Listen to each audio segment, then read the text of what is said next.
bien, salut à tous, c'est Blackass accompagné de Cause. Eh bien, bonjour à toutes et à tous. ASB, Non, non, BG, BG au complet. Voilà. Le S, il manque, le S, il manque. Là, ce n'est plus. Il nous manque. Non, on déconne, on est en train de taffer sur un projet avec lui. Donc aujourd'hui, on se retrouve pour une nouvelle vidéo, donc la suite de la série La Température, donc l'épisode 2 qui se déroulera sur un PC fixe, le PC de Gauze. Et donc, l'épisode 3 qui se déroulera sur un PC portable. Et le PC de Blackass. Voilà. Oui. Bon, donc dans cette vidéo, en fait, on va vous donner 4 astuces, excuse-moi, pour en fait refroidir votre PC. Et différentes techniques pour refroidir votre PC pour poursuivre en fait la dernière vidéo pour refroidir en fait vos différents composants. La première petite astuce, en fait, c'est de nettoyer le ventirad. Donc le ventirad, en fait, c'est cette partie-là, la partie qui se situe juste au-dessus de votre processeur. Donc c'est l'ensemble du ventilateur et d'un radiateur. Donc un radiateur constitué en fait d'ailettes. Et donc les ailettes en fait accumulent beaucoup de poussière au fil du temps à force. Du coup, je vous conseille de nettoyer donc soit avec un pinceau ou soit avec une bombe d'air sec. Bombe d'air sec qu'on peut trouver n'importe où, c'est de l'air comprimé en fait. Et donc, vous mettez un coup dedans et puis ça vous dépoussiérera un peu le tout. Je vous conseille de le faire assez souvent, quand même. Hein, En même temps, en fait, dès que vous faites un petit tour dans votre PC pour tout nettoyer, le dépoussiérer, un petit coup de pinceau, ça, enfin, voilà. Et donc, vous pouvez faire exactement pareil pour la carte graphique sur le ventilateur ou sur le radiateur.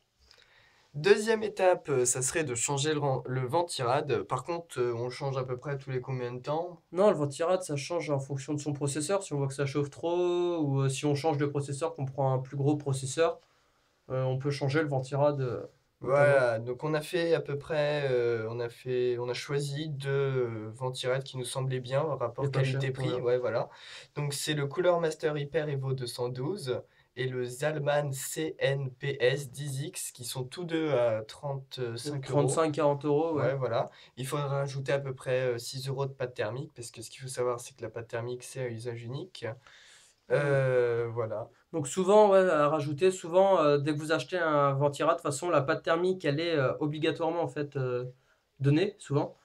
Mais il faudrait, par exemple, si vous changez pas de ventirad, que au moins une fois par an, vous changez de pâte thermique. Donc la pâte thermique, en fait, c'est le lien entre le dessous du radiateur, donc là où les caloducs passent, et donc le dessus du processeur. Et donc c'est comme une espèce de colle, de pâte, hein, dirons-nous, qui fait le lien donc, pour de la conductivité thermique entre ces deux composants. Donc en fait, ça a changé une fois par an, parce qu'au bout d'un moment, elle s'effrite, elle fait plus trop son travail, et on peut gagner quand même 3-4 degrés, je dirais, en changeant de la pâte thermique.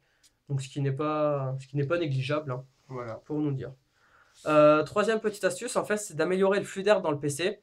Donc pour faire simple, en fait, c'est d'apporter l'air frais directement sur les composants qui chauffent.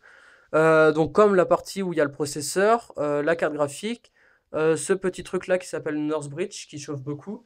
Et donc c'est d'apporter l'air frais, donc notamment par le radiateur de devant, le ventilateur de devant, pardon, c'est pas la peine de rigoler, par le ventilateur de devant.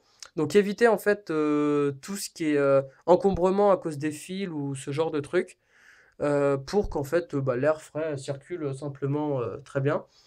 Donc pour cela, vous pouvez mettre vos fils par exemple dans les lecteurs optiques ou si vous avez un gros boîtier gamer dans les passages de câbles, il y a des passages de câbles sur les gros boîtiers gamer. Voilà, donc c'est vraiment de.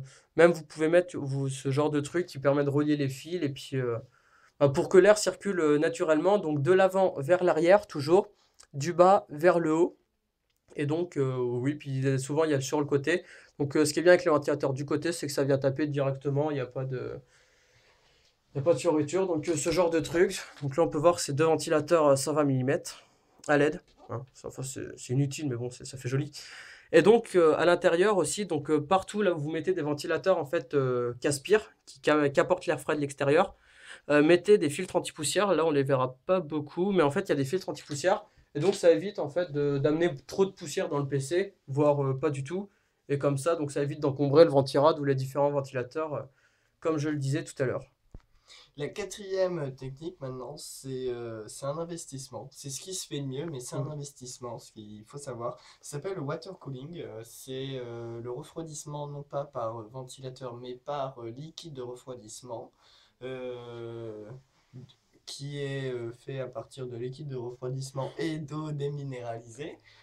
Si votre boîtier gamer est plutôt récent, ou je ne sais pas si les marques en font maintenant, vous pouvez voir que au niveau des sorties, des composants, à côté, on peut voir qu'il y a deux entrées. Ouais, Donc voilà, je vais on va les simplement montrer voilà, vous là, montrer.